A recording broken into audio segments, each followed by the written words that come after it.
This surface technique is called tape resist.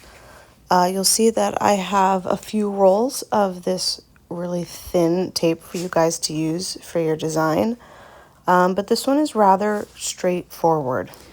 You're simply going to use the tape to create some sort of pattern or design that is going to be left as as raw clay. So once this is fired and glazed and all that, everything that the tape is touching now is going to remain unglazed. So you will see the color of the clay. Just be prepared for that. As far as what you need to have prepared for this is a bisque fired little pot. So you need to, have that ready in advance, make something, have it bisque fired, and then the tape goes on to the bisque fired piece. Now, if your project is dusty, this tape does not stick very well. So I do recommend wiping it off with either a damp sponge or just wiping all that dust away, allowing it to dry before putting your tape on. And then what I do is once my design is completely on, I just go back and I make sure I'm pressing that tape down really well because I do not want the glaze to get underneath the tape. So take your time, plan out some sort of comprehensive design. It shouldn't just be slapped on there. And then, take a good few minutes to make sure that tape design is really well established. Next step is glazing. So what I'm choosing to do with mine is I'm going to have an alternating pattern.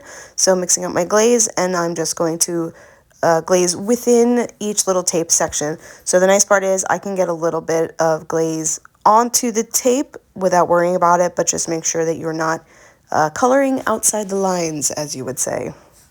And sure, if you really want to, you can do a single glaze with the tape resist, but don't worry, I'll be sitting there silently judging your choices.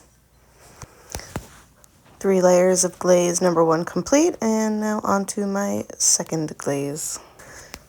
By the way, as you can see, I ended up pausing what I was doing and decided to glaze the inside of this pot before I continued, because what I did was I poured it in and then I poured it out, and I didn't want, when I poured it out, to have it ruin my pattern. So that's up to you. And once your glazing is complete, we get to the fun part, removing the tape. So yes, you have to remove the tape before this goes into the kiln.